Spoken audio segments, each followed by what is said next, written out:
Introduction to gender studies basically आपको बताता है कि सब्जेक्ट है क्या, ठीक है, और सब्जेक्ट कैसे इवॉल्व हुआ है from another subject women studies. तो क्या विमेन स्टडीज़ और gender studies is entirely different, या क्या ये सेम सब्जेक्ट है? क्या सब्जेक्ट का स्कोप जो है वो वाइडन हो गया है एंड इट हैज़ चेंज्ड? इस सब्जेक्ट की क्या सिग्निफिकेंस है? पाकिस्तानी कॉन्टेक्स्ट में ये सब्जेक्ट किस तरीके से रेलिवेंट है? So the first module is about these questions, ठीक है। जब हम सेकेंड मॉड्यूल के ऊपर आते हैं, सोशल कंस्ट्रक्शन ऑफ जेंडर, ये सोशल कंस्ट्रक्शन की फिलॉसफी क्या है, सेक्स और जेंडर जो मेन कॉन्सेप्ट हैं इस सब्जेक्ट के, उनके दरमियान डिफरेंस क्या है, नेचर नर्चर से, डिबेट से ये किस तरीके से लिंक्ड है सब्जेक्ट, और इसके अलावा जेंडर सोशलाइजेशन क्या कॉन्सेप्ट है, जेंडर आइडेंटिटी क्या होती है, जेंडर रिप्रेजेंटेशन क्या है, जेंडर परफॉर्मेंस क्या है। ये डिफरेंट सेमिनल कॉन्सेप्ट्स हैं जो कि बहुत इंपॉर्टेंट है इस सब्जेक्ट को पढ़ने के लिए। चैप्टर 2 इसके बारे में। Chapter 3 feminist theories and perspective, हर सब्जेक्ट की तरह जो थेरीज होती हैं दे आर वेरी इंपॉर्टेंट। तो chapter 3 is about different types of feminisms. Chapter 4 is about feminist movement. ये थेरीज जो हैं ये they were part of the broad movements, ठीक है, मूवमेंट जो सोसाइटी में किसी किस्म की सोशल चेंज लेकर आई। तो ये फेमिनिस्ट थेरीज भी जो हैं ये इन मूवमेंट्स के अंदर प्रोड्यूस हुई। तो हम we would be talking about first, second and third wave, right. आपके सिलेबस में ये 3 वेव्स हैं included, but we would be discussing about fourth and fifth wave as well, जो आजकल जो है वो रेलिवेंट है ज़्यादा।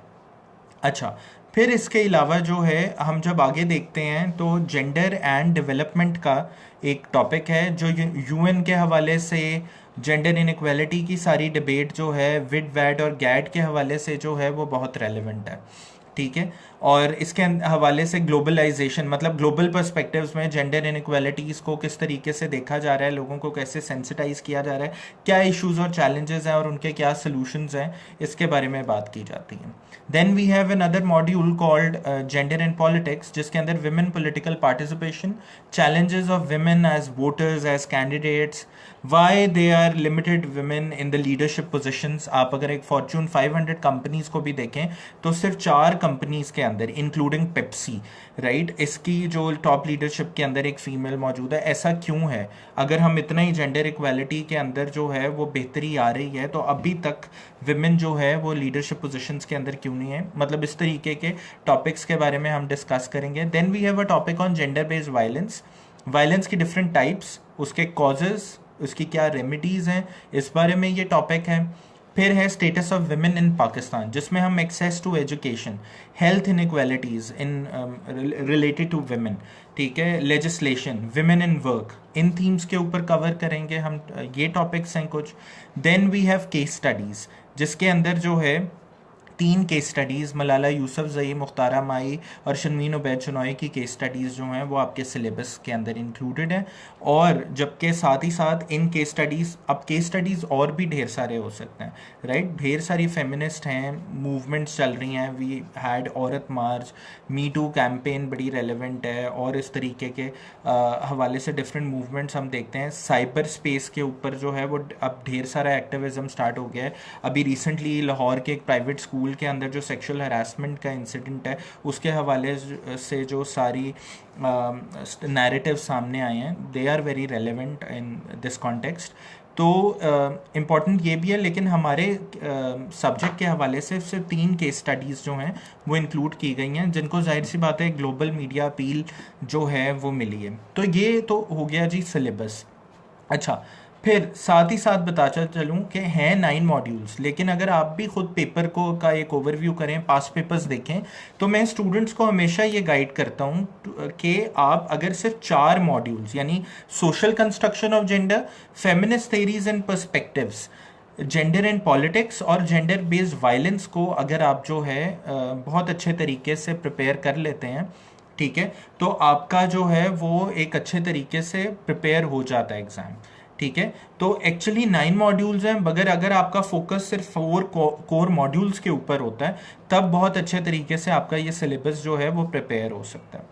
अच्छा, मार्केट के अंदर ढेर सारे टेक्स्ट हैं, लोकल टेक्स्ट हैं। लोकल टेक्स्ट से मुझे एक ही जो है वो एतराज़ होता है कि बहुत ज़्यादा कॉपी पेस्ट किया हुआ है और इनोवेट करने की कोशिश नहीं की गई, क्या स्टाइल होना चाहिए उसके हवाले से बात नहीं की गई, ठीक है। लोकल टेक्स्ट के अंदर हमारे पास जहांगीर वर्ल्ड टाइम के टेक्स्ट अवेलेबल हैं, वी हैव अमानुल्लाह गोंदल, हमें SP हमाद के, मतलब कोई भी टेक्स्ट अगर आप उठाकर देखें तो एक बेसिक रीडिंग के लिए, ठीक है।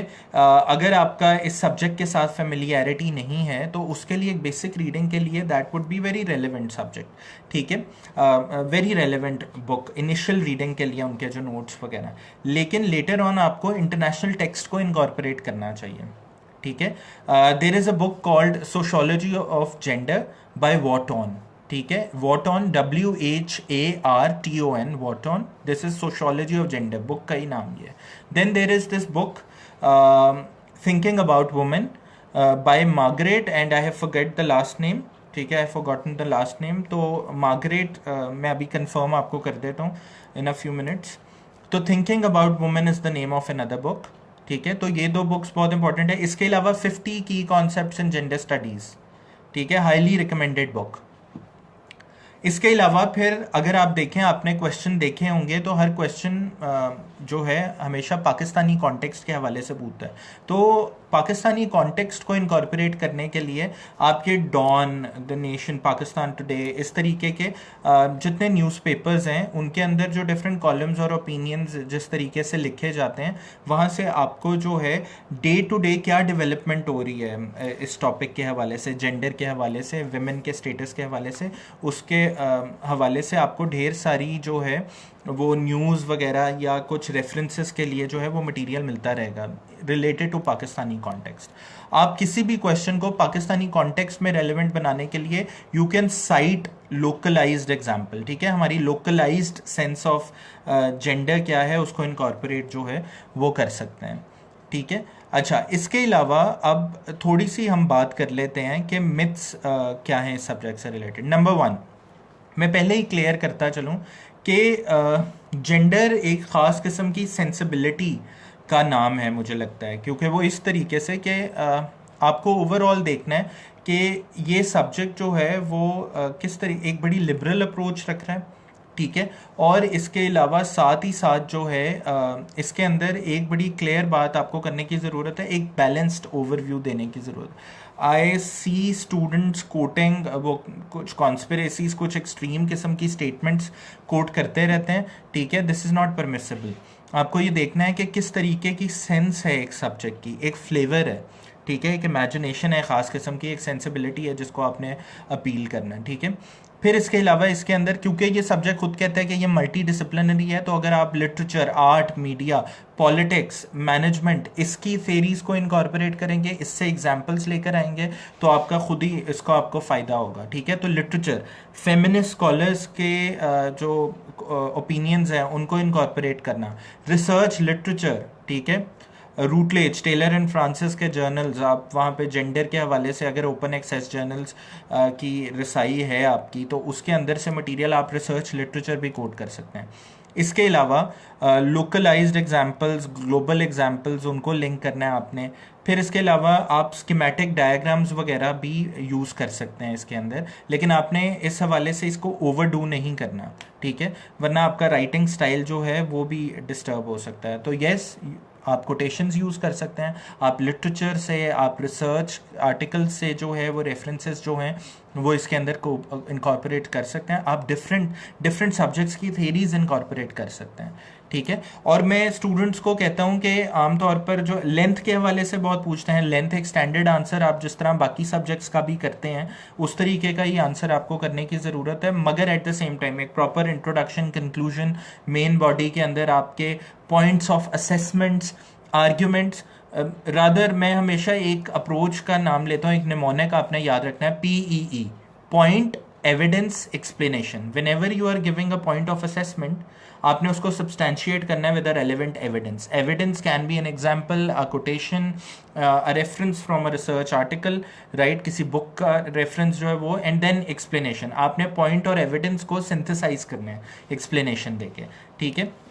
इस तरीके से होगा। अच्छा, फिर इसके अलावा एक और बड़ी इंपॉर्टेंट बात है, yes this is gender studies, but इसके अंदर हम सारे जेंडर्स मतलब मैस्कुलिनिटी के बारे में, हम जो है वो ट्रांसजेंडर के बारे में जो है, अगर आप देखेंगे 1 से 2 दफ़ा टॉपिक्स इसके ऊपर आएंगे, वरना the subject largely talks about, यानी कि ओवरऑल इसका थेमेटिक जो ओवरव्यू अगर आप देखें तो ये विमेन इश्यूज के बारे में ही बात करेगा। जब हम एक और अजम्पशन को लेकर चल रहे हैं, पेट्रियार्की है, men are in the position of power and female की सब्जुगेशन है, और जब हम इक्विटी की बात कर रहे हैं, विमेन को एम्पावर करने की बात कर रहे हैं, तो ओवरऑल जो सब्जेक्ट है, जो उसका फ्लेवर है, वो सारे जेंडर्स के लिए मतलब कोर तो यही है कि जेंडर सबकी बात हो रही है, लेकिन उसके अंदर जो है हम विमेन एम्पावरमेंट की और विमेन से रिलेटेड इश्यूज़ के ऊपर जो है वो ज़्यादा बात कर रहे हैं। तो आमतौर पे मैं मेल स्टूडेंट्स को यही कहता रहता हूँ कि जो है वो उस इस सेंसिबिलिटी से लेकर चलना है कि बड़ा एक बैलेंस्ड ओपिनियन देना है, और हमेशा हमने फीमेल को और मतलब उनको इमेंसिपेट करने की जो है वो बात करनी है। ठीक है, आपका राइटअप भी जो है वो इस चीज़ को रिफ्लेक्ट कर रहा हो। ठीक है, क्रॉस कल्चरल एग्जाम्पल्स जो है वो बहुत अच्छे तरीके से आपको देने आनी चाहिए। मतलब एक ही अगर एक टॉपिक आता है तो उसके अंदर साउथ एशिया के अंदर क्या हो रहा है, लेट्स से पाकिस्तान के अंदर क्या हो रहा है, बांग्लादेश के अंदर क्या हो रहा है, नेपाल के अंदर क्या हो रहा है, and at the same time okay then South Asia and Europe का कुछ लिंक, ठीक है, नॉर्थ अमेरिका का कुछ लिंक, इस तरीके से लिंक करना है। स्टूडेंट्स के आंसर्स के अंदर लिमिटेशंस नहीं होती हैं अक्सर दफ़ा। फॉर एग्ज़ाम्पल रेडिकल फेमिनिज़म है, उसके अक्सर इस तरीके की बातें हैं जो कि वेस्ट के अंदर तो रेलेवेंट है। Queer theory for example west के अंदर बड़ा रेलेवेंट है, लेकिन यहाँ पर हमारे गिवन द इस्लामिक कॉन्टेक्स्ट इन चीज़ों को अप्रिशिएट मतलब उनको रिकग्नाइज ही नहीं किया जाता और उसको कंडेम किया जाता है। तो मतलब हर थेरी की जो है, हर कॉन्सेप्ट की एक सर्टेन लिमिटेशन भी होती है, स्टूडेंट्स ये इनकॉर्पोरेट नहीं करते, ये भी आपको करने की ज़रूरत है। और फिर इसके अलावा ये एक सब्जेक्ट ऐसा नहीं है जिसके अंदर बहुत ज़्यादा स्टेटिस्टिकल रीजनिंग आपको चाहिए होगी। There are a few topics जिसमें आप स्टैट्स वगैरह इनकॉर्पोरेट, टेबल्स इनकॉर्पोरेट कर सकते हैं, बट लार्जली आपका एक्सप्रेशन बहुत अच्छा होना चाहिए। आपको थियोरेटिकल नॉलेज जिसको ह्यूरिस्टिक्स कहते हैं, ठीक है, थियोरेटिकल फिलोसफी और इस तरीके फिलोसोफाइज करना आना चाहिए। ये इस तरीके का जो है वो टॉपिक्स हैं इसके, ठीक है। अच्छा, अब बात थोड़ा सा कर लेते हैं CSS आर्किटेक्ट्स ने जिस तरीके से एक प्लेटफॉर्म जो है वो हमें प्रोवाइड की है ऑनलाइन टीचिंग का। So I would be coming up with 5 workshops, ठीक है। हमारा मेथोडोलॉजी इस तरीके का है कि वी हैव प्लान 5 वर्कशॉप्स जो कि 1 महीने के अंदर कवर होंगी। हर वर्कशॉप के अंदर, जिस तरह मैंने बताया कि 9 मॉड्यूल्स के अंदर बहुत से ऐसे मॉड्यूल्स हैं जिनके आपस में थेमेटिक लिंकेजेस हैं, तो मैं हर मॉड्यूल को मतलब 2-2 मॉड्यूल्स को कोशिश करूँगा कि हर वर्कशॉप के अंदर जो है वो इनकॉर्पोरेट कर लिया जाए, ठीक है। फिर साथ ही साथ ऑनलाइन लेक्चर होगा। लेक्चर के आपको की पॉइंट्स फॉर्म के अंदर नोट्स जो हैं वो पहले ही शेयर हो जाएंगे। कुछ डिटेल्ड रीडिंग्स जो होंगी वो ड्यूरिंग द वीक आपको जो है वो शेयर हो जाया करेंगी, ठीक है। मैंने कुछ रीडिंग्स जो हैं वो डिफरेंट 2 बुक्स तो मैंने आपको बता दी हैं और डिफरेंट रिसर्च लिटरेचर भी कंपाइल किया हुआ है जो आपसे शेयर हो जाएगा। एडमिन जो हैं ग्रुप के CSS आर्किटेक्ट्स के, उनके थ्रू आपको जो है वो मेल हो जाएगी। और फिर इसके अलावा जो है कांस्टेंट पास पेपर्स के लिए भी हम जो है एक वर्कशॉप रखेंगे, और इसके अलावा एक मॉक एग्ज़ाम भी आपका होगा ताकि आपको एक एवेल्यूएशन मिल जाए। लेकिन over this time period right, आपको कॉन्स्टेंटली आप असाइनमेंट्स कर सकते हैं। आप मेरे पर्सनल नंबर के ऊपर, ईमेल के ऊपर जो अपनी असाइनमेंट सबमिट करा सकते हैं। मैं आपको 1-on-1 फीडबैक भी दे सकता हूँ। तो ये थ्रू आउट जो सेशन है वो आपको ये सर्विसेज जो हैं वो प्रोवाइड की जाएंगी। ओके, सो वर्कशॉप स्टाइल में इस हवाले से भी बड़े एक अच्छी चीज़ हो जाती है कि जब हम एक टॉपिक के ऊपर फोकस कर रहे होते हैं तो साथ ही साथ उसके रिवीजन, उसके की पॉइंट्स भी साथ साथ बनते जा रहे होते हैं। एग्ज़ाम फोकस्ड हो जाता है थोड़ा सा कि एग्ज़ाम के हवाले से क्या ज़्यादा चीज़ रेलेवेंट है, ठीक है। फॉर एग्जांपल मैं आपको 2-3 पॉइंट्स जिस तरह बताता चलूँ कि अगर आप अपने पास पेपर्स को भी देखते हैं तो फर्स्ट टॉपिक के अंदर सिर्फ एक आउटलाइन होती है, विमेन स्टडीज़ और जेंडर स्टडीज़ में क्या डिफरेंस है, उसका स्टेटस क्या है पाकिस्तान में, या क्या सिग्निफिकेंस है, ठीक है, यही क्वेश्चन आता है। जब आप टॉपिक 2 को देखते हैं तो सेक्स और जेंडर के दरमियान डिफरेंस और जेंडर सोशलाइजेशन की थेरीज़, इससे बाहर से कुछ नहीं आ सकता। इवन अगर क्वेयर थेरी अभी तक असेस नहीं हो, अगर होएगी भी तो वो ट्रांसजेंडर इश्यूज़ इन पाकिस्तान के हवाले से होगी। Feminist theories is a very important topic, right, जिस तरीके से मैंने आई हैव मेंशनड अर्लियर, और उसको ईच थेरी की आपको डिटेल, आपको सेंट्रल कॉन्सेप्ट्स क्या हैं, सेमिनल थेरिस्ट कौन से हैं, उनकी कौन सी बुक्स हैं, उनके क्या बात जो है उसके अंदर हुई है, ईच थेरी की क्या क्रिटिक है, क्या लिमिटेशन है, एप्लीकेबिलिटी मतलब एप्लीकेशन क्या है, इसको भी जो है वो देखना है। तो मतलब आपको बताना मैं ये चाह रहा हूँ इन 3-4 एग्जाम्पल्स के थ्रू कि मोरलेस ये एक प्रिडिक्टेबल सा एग्ज़ाम होता है इसका, ठीक है। लेकिन साथ ही साथ अब स्कोर क्यों हिट हो रहे हैं, क्योंकि जाहिर सी बात है अगर प्रिडिक्टेबल है तो लोग रिपीट भी कर रहे हैं, ठीक है। रेपिटेशन बहुत है, एक ही तरह के टेक्स्ट यूज़ कर रहे हैं, एक ही तरह का राइटिंग फॉर्मेट है, एक ही तरह की एग्जाम्पल्स कर रहे हैं, कुछ इनोवेट नहीं कर रहे इसके अंदर, ठीक है। तो ये वाला प्रॉब्लम है। मैं सेशन एंड करने से पहले जो है मैं कुछ दो दो तीन मतलब आपको कुछ रिपीट करता चलूँ। नंबर 1, थेरेटिकल जिनको जो है चीज़ें पढ़ने की आदत है, या जिन डेवलप कर लें अगर आपने जेंडर स्टडीज़ के लिए ऑप्ट की है, क्योंकि this is a theoretical course, ठीक है। दूसरा, ये मल्टी डिसिप्लिनरी है, आप डिफरेंट एग्जांपल्स जो हैं वो कोट कर सकते हैं। मेरे ही स्टूडेंट्स ने जो है वो they have coated from music, right, from paintings के रेफरेंस दिए हैं, म्यूज़िक के रेफरेंस दिए हैं, ठीक है। इस तरीके से उन्होंने अपने एस्से के अंदर जो है वो लिखा है, ठीक है। और इसके अलावा जो है 9 मॉड्यूल्स हैं, लेकिन अगर आप 4 मॉड्यूल्स जिस तरीके से मैंने मेंशन किया, मैं दोबारा रिपीट कर देता हूँ। Social construction of gender, feminist theories and movements, फिर जेंडर एंड पॉलिटिक्स, और जेंडर बेस्ड वायलेंस। अगर ये भी आप 4 टॉपिक को जो है उनकी एक इन डेप्थ स्टडी कर लेंगे, ठीक है, तब भी you can ace your exam, right. और at the end of the day आपने अपने किस तरीके से इम्प्रूव करना है अपने मार्क्स को, क्रॉस कल्चरल एग्जाम्पल्स देके, थेमेटिक डायग्राम्स यूज़ करके, ठीक है, अपनी रीजनिंग को स्ट्रॉन्ग करके, मल्टीपल पर्सपेक्टिव से थेरीज जो है वो देके, क्रिटिक ऑफर करके, ठीक है। यही कुछ चीज़ें हैं जो लैक करती हैं, ठीक है, एक अच्छे आंसर के अंदर और एक एवरेज आंसर के लिए, ठीक है। और जो है अगर कोई फर्दर क्वेश्चंस जिस तरीके से भी होते हैं, ठीक है, तो आप अपने क्वेश्चंस जो हैं वो पोस्ट कर सकते हैं अभी, ठीक है। और उसके बाद जो है फिर I would sign out, right. So over to you people, if you have any questions you can ask me. अगर आपको कोई भी क्लैरिफिकेशन जो है वो चाहिए तो आप पूछ सकते हैं, ठीक है।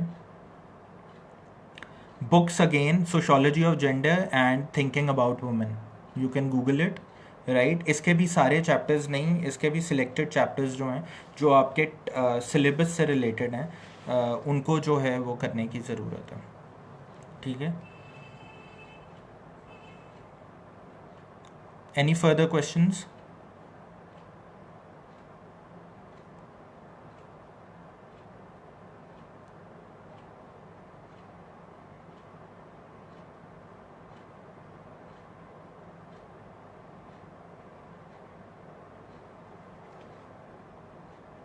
चलें जी, थैंक यू वेरी मच।